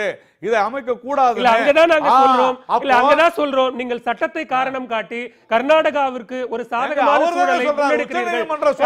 அதுதான் இங்க மத்திய அரசு உச்சநீதிமன்றம் காரணம் காட்டி இதே வழக்குல அதே உச்சநீதிமன்றம் தான் மூன்றாவது நீதிபதியை நியமித்து உடனடியாக இந்த வழக்கை எடுங்கள்னு சொல்லியிருக்குது. நம்ம பேசலாம், ஒரு இடைவேளை எடுக்க வேண்டியிருக்கு, நம்ம தொடர்ச்சியாக பேசலாம். இந்த காரணங்கள், சட்டப்பூர்வமான காரணங்களை வைத்து மத்திய அரசு காவிரி விவகாரம் உட்பட பல்வேறு விஷயங்களை தட்டி கழிப்பதும் தமிழகத்திற்குமான இந்த பார்வை என்பதும் கர்நாடகாவினுடைய தேர்தலை மையமாக வைத்துத்தானா என்கிற கேள்வியை தொடர்ச்சியாக எதிர்க்கட்சிகள் எழுப்பிக் கொண்டிருக்கின்றன. இது குறித்து விரிவாக விவாதிக்கலாம் காலத்தின் குரல் ஒரு சிறிய இடைவேளைக்கு பிறகு. நியூ ரமணாஸ் ஹெல்த் மிக்ஸ், காலத்தின் குரல் ஒரு சிறிய இடைவேளைக்கு பிறகு. காலத்தின் குரல் தொடர்கிறது. போராடும் விவசாயிகள், கொந்தளிக்கும் மாணவர்கள், ஏன் மத்திய அரசு மௌனம் காத்துக் கொண்டிருக்கிறது என்பது குறித்து இன்றைய காலத்தின் குரல் நிகழ்ச்சியில் பேசிக் கொண்டிருக்கிறோம். நாராயணன் பல குற்றச்சாட்டுகளை முன்வைத்திருக்கிறார். இங்கு முதல்ல மாநில அரசுக்கு மத்திய அரசிடம் எவ்வளவு நிதி கோர வேண்டும் என்கிற ஒரு அடிப்படை புரிதலே இல்லாம ஒரு நிதி கோரப்பட்டிருக்கிறது. நிறைய பிரச்சனைகள் இருக்கிறது. ஒட்டுமொத்தமாக நீங்கள் கண்வலிக்காக ஒரு வயிற்று வலி மருத்துவரிடம் போய் வைத்தியம் பார்ப்பது என்பது எந்த வகையில தீர்வாகும்னு கேட்கிறார். அதாவது இப்போ இன்சூரன்ஸை பொறுத்தவரை ஏற்கனவே நம்முடைய இன்சூரன்ஸ் சிஸ்டமே, கிராப் இன்சூரன்ஸ் சிஸ்டமே ஒரு மோசமான சிஸ்டம். பாதிக்கப்பட்ட தனி விவசாயிக்கு நிவாரணமே கிடையாது. ஒரு பிர்கா என்கிற அளவுகோல் எடுத்து தான் அது இன்னைக்கு வந்திருக்கிற புதிய இவங்க சொல்கிற பெருமையாக பேசக்கூடிய அந்த சிஸ்டம் கூட தனி விவசாயி பாதிப்புக்கு கூட எதுவுமே செய்ய முடியாது. ஒரு பிர்கா அல்லது அந்த பிர்காவில் எவ்வளோ பேர் பாதிக்கப்பட்டிருக்காங்க அதில் உள்ள இதில் வந்து பர்சன்டேஜ் போட்டு தான் கொடுக்குறாங்க, முழுமையாக எங்கேயும் கொடுக்கறதில்ல. இந்த அடிப்படைகளில் தான் அது வழங்கப்படுது.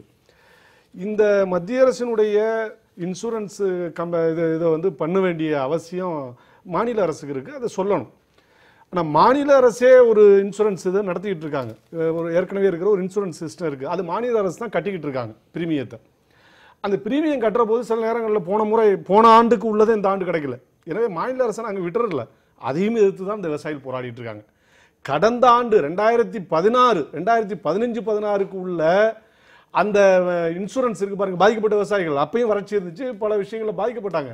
அந்த இன்சூரன்ஸ் கம்பெனி எடுத்துட்டு போன இதுவே என்ன ஆனதுன்னு தெரியல, அதுக்கான நிவாரணம் இன்னும் கிடைக்கல, அதையும் எதிர்த்து தான் போராடிக்கிட்டு இருக்காங்க. அப்போ நீங்க மத்திய அரசு, மாநில அரசு தான் விவசாயத்தை பாதுகாக்கணும். ஆனால் அதுக்கு திட்டம் போடுவது, அதற்கான டைரக்ஷன் கொடுப்பது, அதுக்கான பாலிசி மேக்கிங் ஏஜென்சி எதுன்னு பார்த்தீங்கன்னா மத்திய அரசு. அப்போ மத்திய அரசு மாநில அரசு காட்டுவதும், மாநில அரசு மத்திய அரசு காட்டுவதும், இங்கே விவசாயிகள் தற்கொலை செய்து இறந்து போவதும், கடன் தொல்லையால் தொடர்ந்து அவனுடைய குடும்பம் நிற்கதியில் நிற்பதும். நீங்கள் ஒன்னே ஒன்று எடுத்துக்கணும், இவ்வளவு ஏன் வேகம் வருது, ஏன் எழுச்சி வருதுன்னா, ஏறத்தாழ 250 பேர் இந்த 3 மாதத்தில் இறந்துருக்காங்க. காவிரி தீரம்னு சொல்லக்கூடிய டெல்டா பகுதி திருவாரூர், நாகப்பட்டினம், தஞ்சாவூர், இந்த 3 மாவட்டங்களையும் தினந்தோறும் செய்திகள் வந்துகிட்டே இருக்குங்க. மாரடைப்பால் இறந்தார். நீங்க அதை கொச்சைப்படுத்தலாம். ஒரு மாநில அரசு கொச்சைப்படுத்துகிறது, இன்னொரு மத்திய அரசு மாநில அரசுக்கும் சேர்த்துதான் இந்த போராட்டம் அப்படிங்கிறீங்க. மாநில அரசிடம் வலிந்து கேட்க வேண்டிய பல்வேறு கோரிக்கைகள் கேட்கப்படாமலே இருக்கிறது. இன்னும் மாநில அரசுக்கு எந்த அளவிற்கான தமிழகத்தில் இருக்கக்கூடிய வறட்சி தொடர்பான ஒரு முழுமையான புரிதலே இல்லை. நம்ம மத்திய அரசிடம் கேட்க வேண்டிய நியாயமான தார்மீகமான கேள்விகளை கேட்கிறோம் என்று சொன்னாலும் மாநில அரசுக்கும் அதற்கான முழு பொறுப்பு இருக்கிறது. அந்த பொறுப்பை தமிழக அரசு சரியாக செய்திருக்கிறதாங்கிற கேள்வியும் இங்க இருக்குல்ல. நிச்சயமா சரியாக செய்யணும். ஆனா இந்த விஷயத்தை பொறுத்தவரை ஒரு வறட்சி மாநிலமாக இந்த மாநிலத்தை அறிவித்து விட்டாச்சு. அறிவிக்கப்பட்ட பிறகு நீங்க சொல்ற பயிர் மட்டுமல்ல, குடிநீர் பிரச்சனை எல்லாமே சேர்த்து தான் கணக்கு கொடுப்பாங்க.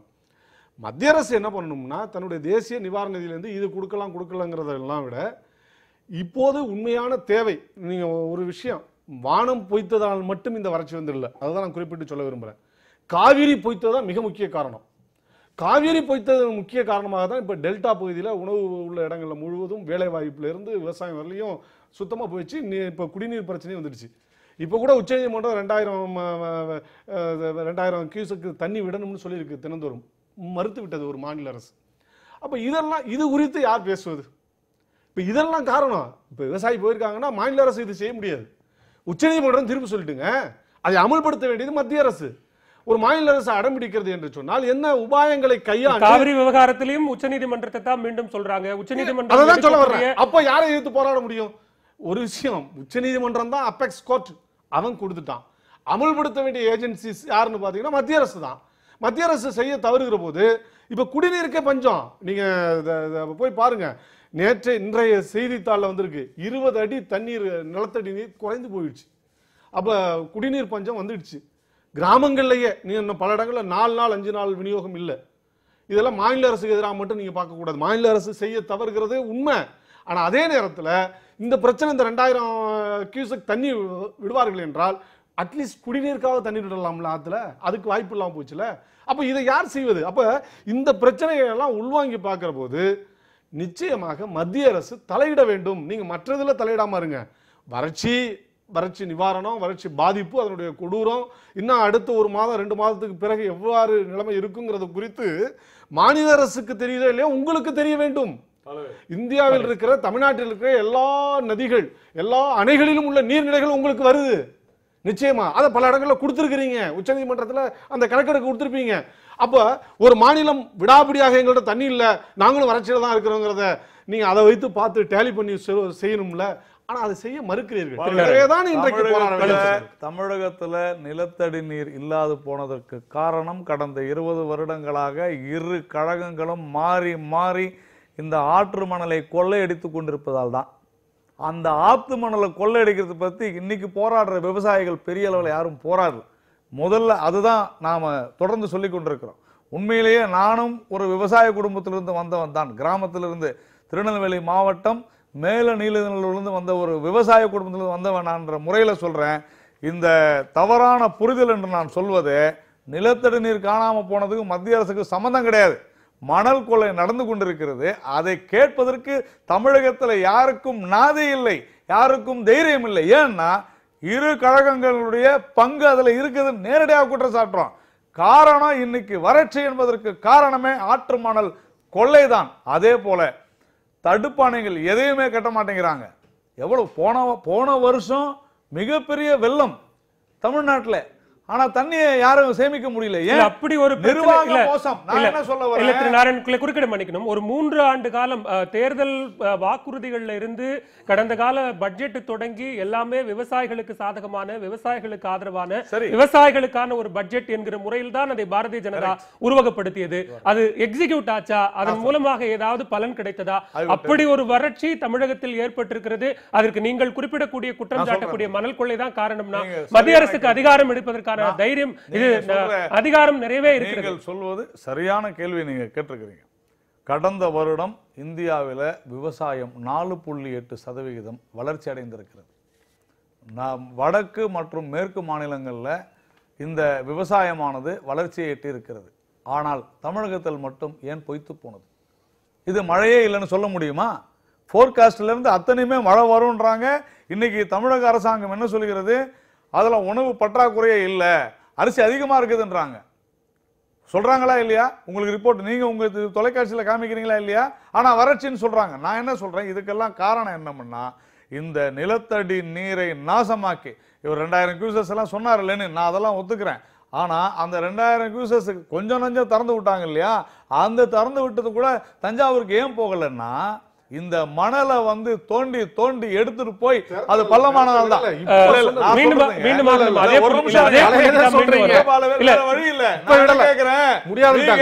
நீங்க தவறு எங்கன்றத கண்டுபிடிக்கணும். மாணவர் சமுதாயம் இங்க தவறு எங்க கண்டுபிடிச்சு அதுக்குள்ள போகாத. நீங்க மாநில அரசு வந்து, நான் தெளிவாவே சொல்றேன், மறுபடியும் ஒரு விஷயத்தான் சொல்றேன் நானு. இந்த பிரச்சனை நீங்க இந்த மற்ற விஷயத்துல விட்டு வெளியே வந்துருங்க. கடந்த 17 நாட்களாக டெல்லி அப்படின்னு வரும்பொழுது அங்க ப்ராப்ளம் அவர் என்ன சொல்றாரு, நாங்க 39,000 கோடி கேட்டோம், ஆனா 1800 கோடி தான் கொடுக்குறாங்க. இதுதான் வாதமாக இருக்கிறது. நான் தெளிவா சொல்றேன், இந்த நிதியிலிருந்து அந்த 21,000 கோடி ரூபாய் என்பது லெனின் சொன்னார் பாருங்க, மாநில அரசு அந்த இன்சூரன்ஸ் வேற எதில் பண்ணாங்க, இதை செய்யல அப்படின்னு சொன்னாங்க. அப்போ இதுக்கு யார் காரணம்? பயிரிழப்பு என்பது மாநில அரசாங்கம் கொடுக்க வேண்டியது. நிலத்தடி நீர் பாதிக்கப்பட்டதற்கு அவர்கள்தான் காரணம். இந்த விவகாரத்தை திசை திருப்பிட முடியாது இல்லையா? இல்ல இதை திசை திருப்பிட முடியாது இல்லையா? இந்தியா பன்முகம் கொண்ட நாடுன்னு சொல்றோம் மத்த எல்லாத்துக்கும். இது மாநில சுயாட்சி பத்தி பேசக்கூடிய ஒரு மாநிலத்துல இங்க இயற்கை வளங்களை கொள்ளையடிக்க விட்டு அதன் மூலமாக பல லட்சம் கோடி ரூபாய் வருவாய் வர இடத்துல டாஸ்மாக்ல சம்பாதிச்சுட்டு இருக்காங்க. அந்த உரிமை சார்ந்த விவகாரங்களை பேசுவதுன்னா கூட்டாட்சி தத்துவத்தினுடைய அடிப்படையில் செயல்படுறதுக்கு மத்திய அரசுக்கு அந்த அளவிற்கான தகுதி இல்ல. அப்படி ஒரு கேள்வி வருகிறது. ஏன் பாரபட்சம்?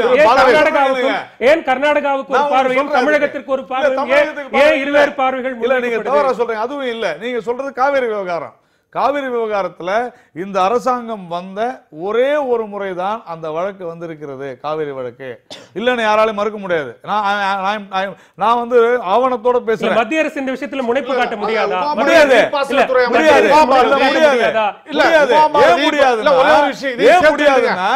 கர்நாடகாவும் தமிழகமும் கேரளாவும் பாண்டிச்சேரியும் தான் இதுல கேஸ். நல்லா புரிஞ்சுங்க. இந்த வழக்குல இருக்கிறது அவங்க தான். 2013 தான் மத்திய அரசாங்கம் உள்ளே போகுது. அதனால இது வந்து உச்ச நீதிமன்றம், அதுக்கு முன்னால மத்திய அரசாங்கம் கிடையாது. சட்ட ரீதியா இல்ல சட்ட ரீதி இல்ல. முதல்ல ஒரு தீர்ப்பாயத்தின் தீர்ப்பு உச்ச நீதிமன்றத்தின் தீர்ப்புக்கு நிகரானது. அதுதான் நதி நீர் தவா சட்டத்துல 1956 இருந்து அதுல அமெண்ட்மெண்ட் கொண்டு வந்து குஜராத்துக்கும் அதுதான் பொருந்தி இருக்கு. அவர் சொல்ற சரி. ஆனால் அதற்கு பிறகு அவர்கள் வழக்கிட்டதுனால உச்சநீதிமன்றம் முடிஞ்சு. உச்சநீதிமன்றம் ஒரு நிலைப்பாடு எடுத்துடுச்சு. அதுக்கு மேல நீங்க செயல்பட மறுக்கிறீங்க. ரெண்டாவது விஷயம், இப்போ மணல் கொள்ளை, இயற்கை வள கொள்ளை, அதை எதிர்த்து கடுமையாக போராடுகிறோம். எங்களுடைய மூத்த தலைவர் நல்லக்கண்ணு இந்த தள்ளாத வயதிலும் ஒவ்வொரு தாமிரபரணி, உங்கள் ஊர் தாமிரபரணி ஆறிலிருந்து இங்கே காவிரி நீர்ப்பாசன பகுதி வரலையும் போராடி கொண்டிருக்கிறார். செக்ரட்டரியேட்ல வந்து உட்கார சொல்லுங்க. மணல் கொள்ளையை வந்து யாரும் அனுமதிக்கல. ஆனா அனுமதிக்கல இல்ல மணல் கொள்ளை நாங்க அனுமதிக்கல, போராடிட்டு இருக்கிறோம். நான் சொல்ல வர்றேன், அரசாங்கத்தின் கோடி கோடியா போது இயற்கை வளம் கொள்ளையடிக்கப்படுகிறது.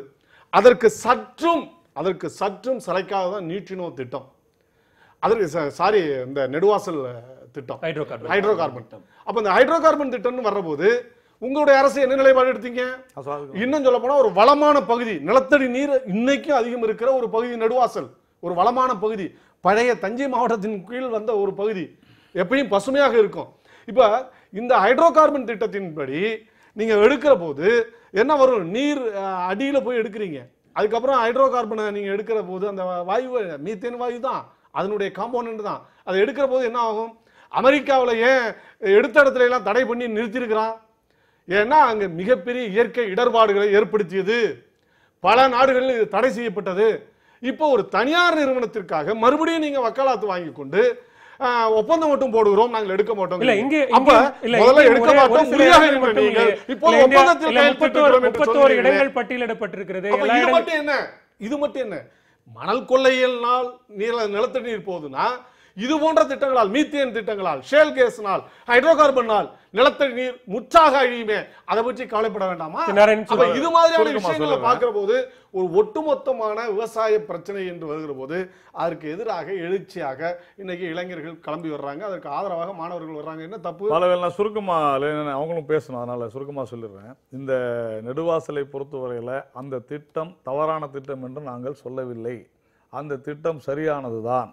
ஆனால் அது ஏற்கனவே 2006 திமுக கூட்டணி அங்கம் வகித்த காங்கிரஸ் ஆட்சியில் கொண்டு வரப்பட்ட ஆய்வு செய்யப்பட்ட திட்டம். 2009 அதே நெடுவாசல்ல இந்த இவர் சொல்ற அடியில தோண்டி எடுத்தாங்க பாருங்க. அப்போ அந்த மக்களுக்கு புரிதல் இல்ல, தெரியாத கையெழுத்து போட்டாங்க. இல்லங்க 2009 திட்டம் பேர்ல வரலங்க, டெஸ்ட் பண்ணாங்க.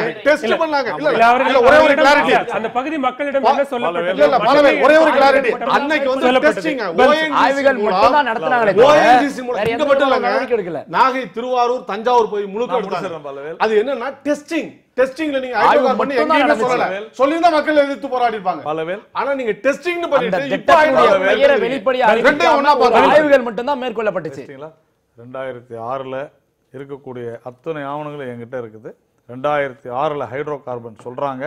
2009 இங்க இருக்குதுன்னு தெரிஞ்ச உடனே இதை சோதனை முறையில் எடுக்கணும்னு சொல்லும் பொழுது அந்த இதே நெடுவாசல்ல பூமியில இறக்கி எடுத்த பொழுது அந்த தொகுதியினுடைய சட்டமன்ற உறுப்பினர் லெனின் அவர்களுடைய கட்சியை சார்ந்த ராஜசேகரன், இல்லைன்னு மறுக்க முடியுமா? அதே போல அன்றைய பாராளுமன்ற உறுப்பினர் ஒரு நிமிஷம் அன்னைக்கு அவர் நினைத்திருந்தால் இது உள்ளாட்சியினுடைய அனுமதி இல்லாம அதை தோன்றிருக்க முடியாது. அதுக்கும் பொல்யூஷன் கண்ட்ரோல் போர்டு சர்டிபிகேட்லாம் இருக்குது, என் கையில இருக்குது, எல்லாமே கொடுத்துருக்காங்க. உள்ளாட்சியினுடைய அனுமதி இருந்தா செஞ்சிருக்கிறாங்க. அன்னைக்கு பாராளுமன்ற தமிழகத்தில் இருக்கக்கூடிய பாரதிய ஜனதா மத்திய இணையமைச்சர் உட்பட எல்லாருமே தமிழக மக்கள் இந்த திட்டம் வேண்டாம் என்று சொன்னால் நிச்சயமாக இந்த திட்டம் செயல்படுத்தப்படாது அப்படின்னு சொல்லப்படுது. மத்திய அரசு தரப்பிலிருந்து இந்த திட்டம் நேற்றைக்கும் இன்றைக்கும் மக்களவையில இதே நியூட்ரினோ திட்டம் செயல்படுத்தப்படும், சுற்றுச்சூழல் அமைச்சகம் கொடுத்திருக்கிற அந்த தடையை தேசிய பசுமை தீர்ப்பாயம் தடை விதித்திருந்தாலும் அதற்கு நாங்கள் அனுமதி வாங்கி நியூட்ரினோ திட்டத்தை செயல்படுத்துவோம்னு மக்களவையில சொல்லியிருக்காங்க. அதாவது மிக தெளிவாக சொல்கிறோம். இன்னைக்கு மத்திய அமைச்சர் தர்மேந்திர பிரதான் கூட சொல்றாரு, இந்த திட்டம் நல்ல திட்டம் தான், ஆனால் மக்கள் அதை புரிந்து கொள்ளும் வரை அதை யார் செய்யணும்? புரிந்து கொள்ள வேண்டிய முயற்சியை மாநில அரசு செய்ய வேண்டும். அது வரையிலும் மாநில அரசு தான் இதுக்கு அனுமதி கொடுக்கும். இப்ப இதை சொல்றாங்கல்ல, இன்னைக்கு இத்தனை நாளா கூடங்குளத்தை சொல்லிட்டு இருந்தாங்க, இப்ப இது நடத்த முடியாது இல்லையா? மாநில அரசு அனுமதி கொடுக்கலன்னா இந்த நெடுவாசல் திட்டம் நடத்த முடியாது, ஹைட்ரோ கார்பன். அப்போ கூடங்குளத்துல இவ்வளவு நாள் பேசிக்கிட்டு இருந்தாங்களே, இந்த இரு கட்சிகளும் மாறி மாறி தான் ஆட்சி செஞ்சுக்கிட்டு இருந்துச்சு, அவங்க கொடுத்தனால தானே வந்துச்சு.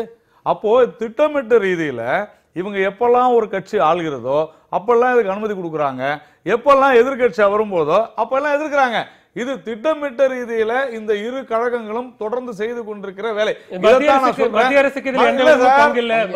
நான் மோசமான திட்டம் சொல்லல, மத்திய அரசு நினைச்சாத்தா இதை இது தவறான திட்டம்னு சொல்லலையே. நான் நெடுவாசல்ல ஹைட்ரோ கார்பன் எடுப்பது தவறுன்னு சொன்னான்னு மக்கள் தவறான திட்டம் மக்கள் வேண்டாம் எங்க பகுதியில மக்களுக்கு உணர்த்த வேண்டும். அது அரசு இல்லைங்க, மக்களுக்கு உணர்த்த வேண்டும். மக்களுக்கு புரிகிற வரை அந்த திட்டம் செயல்படுத்தப்பட மாட்டாது. அவ்வளவுதான் விஷயம். இந்திய மினரல்ஸ் ஆக்ட் படி பூமிக்கு கீழே இருக்கிறது எல்லாமே அரசுக்கு சொந்தமானது. 2013 இந்த உலகமய அமலாக்கத்திற்கு பிறகு காங்கிரஸ் ஆட்சியில தான் அதை மினரல்ல தனியாரும் பயன்படுத்தலாம் என்கிற சரத்தை கொண்டு வந்து அதன் மூலம் தான் இது கொடுக்கப்படுது. நான் கேட்கிறேன், இந்த பூமிக்கு கீழ் உள்ளது மீண்டும் அரசுக்குத்தான் சொந்தம் என்கிற சரத்தை கூட சேர்க்க முடியாத ஒரு தனியார் நிறுவனங்க. அன்னைக்கு நீங்க டெஸ்ட் பண்ணும்போது இந்த தனியார் நிறுவனத்துக்கு இந்த ஹைட்ரோ கார்பன் கொடுக்க போறோம்னா சொன்னீங்க. ஒரு ஓஎன்ஜிசி எடுக்கிற போது பல இடங்கள்ல என்ன எடுத்துக்கிட்டு இருக்காங்க, கோயில் கலப்பால் உட்பட. அவங்க எடுத்த இடத்தையே திருப்பி கொடுக்கல, விவசாயிகளை ஒப்படைக்கவில்லை, நிலங்களை வீணடிச்சிட்டாங்க. எனவே அந்த குமுறல் இருக்கு. ஒரு அனுபவத்திலிருந்து விவசாயிகள் பெற்ற அந்த கோபம் இன்றைக்கு இது நிறைவேற்றப்பட்டால் பிரச்சனை தனியார் கிட்ட போறதா இல்ல அந்த ஹைட்ரோ கார்பன் இருக்கிறதா, இதுதான் விஷயமே. இங்கதான் குழம்புறாங்க எல்லாரும். இன்னொன்னு 17,50,000 சில்லற ரூபாய் அந்த 3 நிலங்களுக்கு குத்தகை எடுத்து ONGC பேசலாம் சார். உங்களுடைய கருத்துக்களை பதிவு செய்யணும். திரு விஜயன், இப்போ இந்த போராட்டத்தினுடைய சூழல் மத்திய அரசினுடைய கவனம் ஈர்ப்பதற்காக இங்கு நடத்தப்பட்டாலும் மாநில அரசுக்கு தான் எல்லா பொறுப்பும் இருக்கிறது. இந்த போராட்டம் டெல்லியில் நடத்தப்படுவதே தவறு என்கிற துணையில தான் உங்களுடைய பார்வை இருக்கிறது. எப்படி பார்க்கிறீங்க? இளைஞர்கள் நடத்தக்கூடிய போராட்டமானது மத்திய அரசு மட்டும் குறிவைத்தல்ல, மத்திய அரசுகளையும் மாநில அரசிலும் இரண்டு அரசுகளையும் சேர்த்துதான். ஏனென்று சொன்னால் மத்திய அரசும் மாநில அரசுகளும் ஒன்று சேர்ந்து செய்யக்கூடிய ஒரு செயல்பாடு விவசாயம். விவசாயம் என்பது ஒட்டுமொத்த நாட்டிற்கும் பொதுவானது. இது தமிழகத்தில் மட்டும்தான் விவசாயம் நடைபெறுவதா? இல்லை, ஒட்டுமொத்த மாநிலங்களும் விவசாயம் நடைபெறுகின்றது. அப்பொழுது எந்த மாநிலத்தில் விவசாயம் பாதிக்கப்படுகின்றதோ அந்த மாநிலத்தின் மீது அதிக அக்கறை காட்டக்கூடிய கடமை மத்திய அரசுக்கு உள்ளது. அந்த மாநில அரசின் பாதிப்புக்குள்ளான மாநில அரசுகளுடைய தாக்கத்தை எடுத்து அந்த மாநில அரசினுடைய உறுப்பினர்கள் பாராளுமன்றத்திலே குரல் எழுப்ப வேண்டும். ஆனால் 50 எம்பிக்களை கொண்ட ஆளுங்கட்சி தமிழக அரசானது இதுவரையிலும் எந்த விதமான ஒரு குரல்களும் எழுப்பவில்லை. பாராளுமன்றத்திலே தமிழக விவசாயிகளுடைய தாக்கத்தை இதுவரையும் வெளிப்படுத்தல மாநில அரசு. மாநில அரசு மீது ஒரு பகிரங்க குற்றச்சாட்டு நாங்கள் இளைஞர்கள் சார்பாக கண்டிப்பாக வைக்கிறோம். இதுவரைக்கும் மாநில அரசாங்கத்தினுடைய சார்பில் விவசாயிகளை இதுவரைக்கும் ஒரு முதலமைச்சர் சந்திக்கல. முதலமைச்சர் தான் சந்திக்கணும். அவங்க தேர்தல் களத்தில் இறங்கி விட்டார்கள். அவர்களுடைய ஆட்சி, அவருடைய பதவி பணத்திற்காக தேர்தல் களத்தில் இறங்கிவிட்டு விவசாயிகள் கோட்டையை நோக்கி விவசாயிகள் ஏன் நீங்க டெல்லியில போய் போராடுறீங்கன்னு தான் நம்ம கேள்வி. மத்திய அரசுக்கும் பங்கு இருக்கின்றது என்பதை காட்டுவதற்காக, மத்திய அரசு தன் கடமையை தவறிவிட்டது என்பதற்காக காட்டுவதற்காக டெல்லியிலே உட்கார்ந்து இருக்கின்றோம். மாநில அரசுக்கு கடமை இருக்கிறது என்பதற்காக இளைஞர்கள் மாநிலத்திலே உட்கார்ந்து இருக்கின்றோம். இந்த போராட்டம் மாணவர்கள் இங்கே நடத்துவது டெல்லியிலே கூட நடத்த விடலாம். ஆனால் மாநில அரசுக்கும் பங்கு இருக்கின்றது என்பதை காட்ட இளைஞர்கள் நாங்கள் இங்கு போராடுகின்றோம்.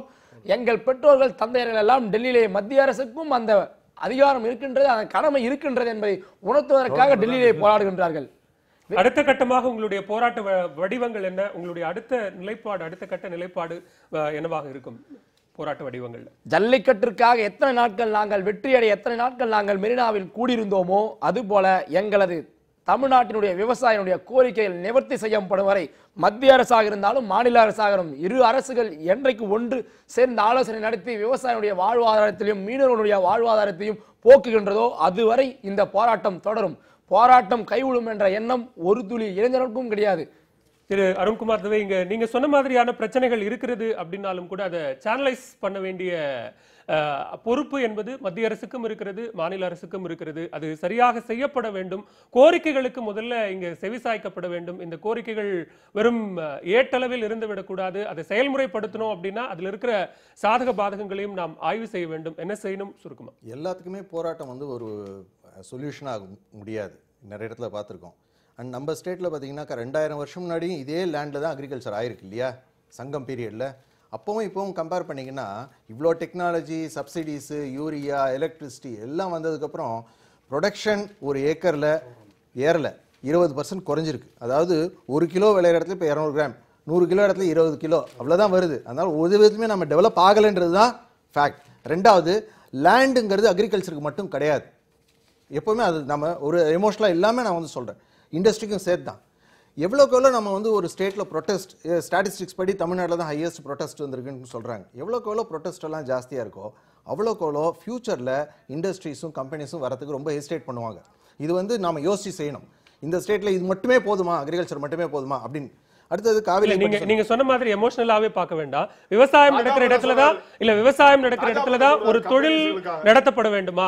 இல்ல விவசாயம் நடக்கல அப்படிங்கிற காரணத்துல இல்ல விவசாயம் நடக்கல, அங்க உற்பத்தி குறைவா இருக்கு. என்னோட ரைட்ட பேசுறேன், உங்க ரைட்ட நீங்க பேசுறீங்கல்ல, அதனால நீங்க அந்த வேர்ட்ஸ் எல்லாம் யூஸ் பண்ணாதீங்க. இல்ல, it is very wrong. நான் யாரையும் ரெப்ரசன்ட் பண்ணி பேசல மிஸ்டர் லெனின். அதே மாதிரி நான் ஒரு ரொம்ப தவறானது. சங்க காலத்தில் இருந்த விவசாயம் இப்ப இருக்கிற விவசாயம் என்ன வித்தியாசம்? அன்னைக்கு மன்னர்கள் இன்னைக்கு இருக்கிற ஆறா இருக்கலாங்க, எதா இருக்கலாங்க. கர்நாடகாவுக்கு படையெடுத்து காவிரியை மீட்டாங்க. நிறைவு செய்யற நேரத்துல அது இன்னைக்கு முடியுமா? இங்க உற்பத்தி குறைகிறது என்ற காரணத்தை மையமாக வைத்து இல்ல விவசாய நிலங்களை தொழில்துறைக்கு கொடுப்பது அப்படிங்கிறதுக்கு போறதுக்கு உற்பத்தி குறைவு மட்டுமே ஒரு காரணமா நம்ம சொல்லிட முடியுமா? இல்ல நம்ம ஸ்டேட்ல 35% லேண்ட்ல உங்களுக்கு பேரன் லேண்டும் சேர்ந்தா கிட்டத்தட்ட 18% பேரன் லேண்ட்ஸ் தான் இருக்கு. அதுதான் நாங்க இந்த கொடுத்துக்கறாங்க. சோ ஃபேக்டரிக்கும் வந்து வாட்டர்ல நம்ம பார்க்க வேண்டியது என்ன, வாட்டரை யூஸ் பண்ண கூடாதுன்னு சொல்ல முடியாது, அதை ரெகுலேட் தான் பண்ண முடியும். எப்படி ரெகுலேட் பண்ணலாம்? ஃப்ரீ தண்ணீர் இல்லாததே ஒரு பிரச்சனையாக இருக்கு. தண்ணியே இல்ல இல்ல தண்ணி மணல் கொள்ளையால தண்ணி இல்ல. தண்ணியே இத அட்ரஸ் பண்ணுங்க. நம்ம இங்க குடிநீர் எதிர்க்கட்சிகள் குடிநீருக்கு காவிரியில தண்ணி வராத குடிநீருக்கு விவசாயிகளுக்கு கால்நடைகளுக்கு தண்ணி இல்ல, கால்நடைகளுக்கு தண்ணி இல்ல, நம்ம எப்படி தொழில்துறைக்கு தண்ணி கொடுக்க முடியுங்கிற கேள்வி இருக்குல்ல. நிறைய சார் விவசாய உரிமை மறுக்கப்படுது. அத பத்தி மத்திய அரசு தவறு செய்கின்ற போது மத்திய அரசு அதை கண்டிக்க வேண்டியதுதானே. இயற்கை வளத்தை பாதுகாக்க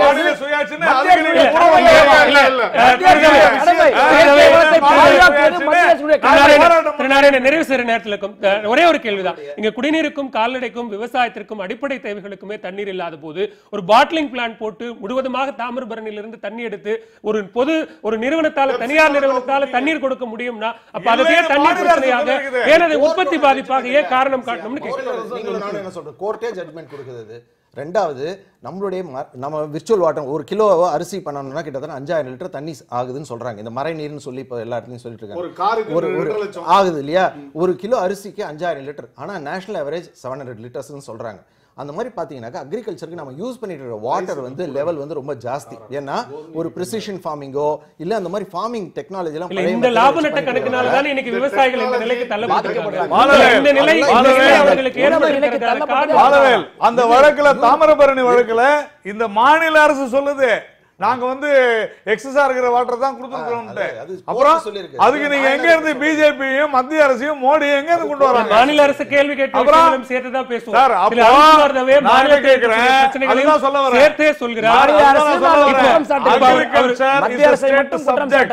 இத வந்து மீறி போக கூடாது. இங்க இருக்கக்கூடிய தவறுகளை நாம் முதல்ல உணர்த்த வேண்டும். இங்க இருக்கக்கூடிய ஒரு சில விஷயங்கள்ல இந்த மாதிரி தட்டி கழிப்பதே மத்திய அரசு தன்னுடைய பொறுப்பு சொல்றீங்க. நீங்க தட்டி கேட்க மறுக்கிறீர்கள். மாநில அரசு பயப்படுறீங்க. மத்திய அரசுக்கு அதுக்கு பொறுப்பே இல்லையா? மாநில அரசிடம் பயப்பட அச்சப்படுகிறீர்கள். உங்களுக்கு பயம். அதனால மத்திய அரசு கிட்ட போய் மாநில அரசு ஒரு தவறு இழைக்கிறது என்று சொன்னால் பொது பிரச்சனைகள்ல ஒரு தவறு இல்ல. பொது பிரச்சனைகள்ல மத்திய அரசுக்கான அதிகாரம் என்பது அங்கே குவிந்து ஏன் கேள்வி நான் சொல்றேன். நான் இந்த 3 வருடங்கள்ல பல திட்டங்களை அறிவித்திருக்கிறோம், நிதி ஒதுக்கி இருக்கிறோம். மாநில அரசு பணம் வாங்கி இருக்கிறதா இல்லையா, ஒதுக்கப்பட்ட நிதி பெறப்பட்டிருக்கிறதா இல்லையா, அந்த பெறப்பட்ட நிதியை ஒழுங்காக செலவு செய்தா இல்லையா, ஏதோ ஒரு விவாதமாக கொடுக்கிறது சொல்றதே ரொம்ப தவறானது. இங்க இருந்து வரி வாங்கப்படுகிறது. அப்படிதானே என்னங்க பேச முடியும்? என்ன சார் மத்திய அரசு கொட்டி கொடுக்கிற மாதிரி இல்ல இல்ல நீங்க பேச கூடாது. நீங்க ஒரு தேசிய கட்சி அதுலயே கூட கொள்கைகள் மாற்றணும் நாங்க பேசிட்டு இருக்கோம். பிகினிங்ல சொன்ன ஒரே பாயிண்ட் தான். சென்ட்ரல் கவர்மெண்ட் கொடுத்திருக்கு ஒரு ஸ்கீம், கிராப் இன்சூரன்ஸ் ஸ்கீம் கொடுத்திருக்கு. பேங்க்ஸ் லோனை விட கிராப் இன்சூரன்ஸ் ஸ்கீம் நம்ம ரொம்ப கம்மியாக தான் சேர்ந்துருக்கோம் இது வரைக்கும். இத்தனை லட்சக்கணக்கான பேர் அதில் வரலாம். ஆனால் கிட்டத்தட்ட 45-50 லட்சம் பேர் அந்த இன்சூரன்ஸில் சேரலாம். 13,000 பேர் தான் சேர்ந்துருக்காங்க. 1.5% கட்டினா போதுன்னு சென்ட்ரல் கவர்மெண்ட் சொல்லுது. அதை என்லைட்டன் பண்ணி அந்த இன்சூரன்ஸ் ஸ்கீம்ல ஹையஸ்ட் சேர்த்தோம்னாக்க எந்த விதமான டேமேஜஸ் யாரையுமே நம்ம நம்ப தேவையில்லை, யாரையும் வெயிட் பண்ண தேவையில்லை. ஒரு நிலம் கூட பாதிக்கப்படாது. உங்களுடைய நிறைவு கருத்தை சேர்த்தே பதிவு பண்ணிடலாம். நம்ம அடுத்தவர்கள்ட்ட இல்ல, அதாவது ஒரு விஷயம் தான். இந்த காப்பீட்டை பொறுத்தவரை லெனின் சொன்னாரு. அதுல எனக்கு ஒரே ஒரு சின்ன திருத்தம் என்னன்னா, நீங்க அந்த உள்ள போய் பாத்தீங்கன்னா தெரியும், ஒரு சின்ன கிராப் பாதிக்கப்பட்டா கூட அதுக்கு காம்பன்சேஷன் உண்டுன்னு தெளிவா சொல்லுது. இல்ல தனி விவசாயி தான் சொல்றேன். ஒரு ஏக்கர் 100 சென்ட் வச்சிருந்தா கூட இன்சூர் பண்ண முடியும், காப்பீடு செய்ய முடியும். ஆனால் இது வந்து தெளிவாக இந்த உதவி திட்டம் போல இந்த மாதிரியான திட்டங்கள் அனைத்தையுமே கடந்த அதிமுக அரசு ஜெயலலிதா அவர்கள் முதல்வராக இருந்தபோது இதை நாங்கள் ஏற்க மாட்டோம்னு சொல்லி, நெல்லின் சொன்னது சரிதான், நாங்களே ஒரு இது செய்யறோம்னு சொன்னாங்க, அதை கொடுக்கல. நான் சொல்ல வர விஷயமே, இப்படி பல பிரச்சனைகள் இங்கே இருக்கும் பொழுது இந்த பிரச்சனைகளை ஹைலைட் கூட பண்ணாத மத்திய அரசு தொடர்பு இல்லாத விஷயங்களுக்காக மத்திய அரசை அணுகுவது என்பது தவறான விஷயம். நிறைய அல்ல அதிகாரங்கள் குவிக்கப்பட்டு அதிகாரங்கள் செயல்படுத்தக்கூடிய அதிகாரங்கள் அதிகமாக குவிக்கப்பட்டிருப்பது மாநிலங்களில் தான். இல்லைன்னு சொல்ல அதுக்கு ஒரு விவாதம் இல்ல மத்திய அரசு செய்யக்கூடிய விஷயத்தை கூட நீங்க செய்யுங்க. மத்திய அரசு என்ன செய்யல அது கேளுங்க. யார் கேட்கணும்? மாநில அரசு தான் கேள்வி கேட்ட பிறகு மாநில அரசு பதில் சொல்லட்டும். அப்ப மாநில அரசு மத்திய அரசை கேட்கும் பொழுது உறுதியாக பதில் சொல்லுவோம். நிச்சயமா அது விவாதிக்கலாம். திரு லெனின் நிறைவு செய்யலாம். அதாவது இந்த மாதிரியான பிரச்சனை பேசுற போது மாநில சுயாட்சி பத்தி பேசுறோம். ஆனா நம்ம MBBS படிக்கிறதுக்கு மத்திய அரசு நீட் தேர்வு எழுதணும், அது கட்டாயமாக்கணும். இல்ல இது மாதிரியான விஷயங்கள் இருக்கு. அதே மாதிரி JEE படிக்கணும்னாக்க மத்திய அரசு நடத்தணும். ஆனால் கல்வி மாநிலங்கள் பட்டியல் இருந்துச்சு, இப்போ பொது 76க்கு பிறகு பொதுப்பட்டியல் வந்தது. இப்படி ஒவ்வொன்றாக மாநில உரிமைகள் என்க்ரோச் செய்யப்பட்டிருக்கிறது. பொதுப்பட்டியல்னு பார்க்க போது வெறும் 67 தான் இருந்தது பொதுப்பட்டியல் உருவாக்கும் போது. இன்னைக்கு 127 இருக்கு பொதுப்பட்டியல்ல. நீங்க போய் பாத்தீங்கன்னா கான்ஸ்டிடியூஷன்ல மாநிலங்களுடைய உரிமைகள் காவல்துறையிலிருந்து எல்லாவற்றையும் எடுக்கிறாங்க. அவங்களுடைய உரிமையும் அவர்கள் சேர்த்து பாதுகாக்கணும். மாநிலத்துக்கும் அதற்கான பொறுப்பு இருக்கு. அவ்வளவு செய்யக்கூடியவர்கள் மாநிலங்களுக்கு இடையே ஓடுகிற நதிகள், நதி தாவா என்று வருகிற போது அதற்கு தானே முன்னுரிமை கொடுத்து தீர்த்திருக்கணும். அதனாலதான் தண்ணீர் பற்றாக்குறை, அதனாலதான் விவசாய பாதிப்பு, அதனாலதான் வறட்சி. மணல் கொள்ளையினால் மட்டும் கேரளால முல்லை பெரியாறுல இவங்க கட்சி MLA போய் தமிழக அரசு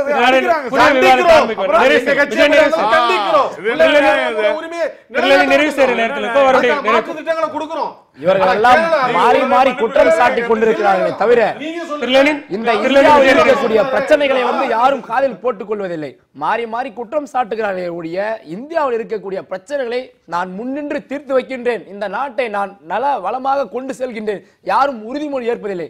அந்த தேர்தல் களத்திலே தேர்தல் நேரத்தில் மட்டும் மக்களிடம் கொடுக்கின்ற வாக்குறுதி வாயோடு போகின்றதை தவிர செயல்களில் நடைமுறையில் இல்லை.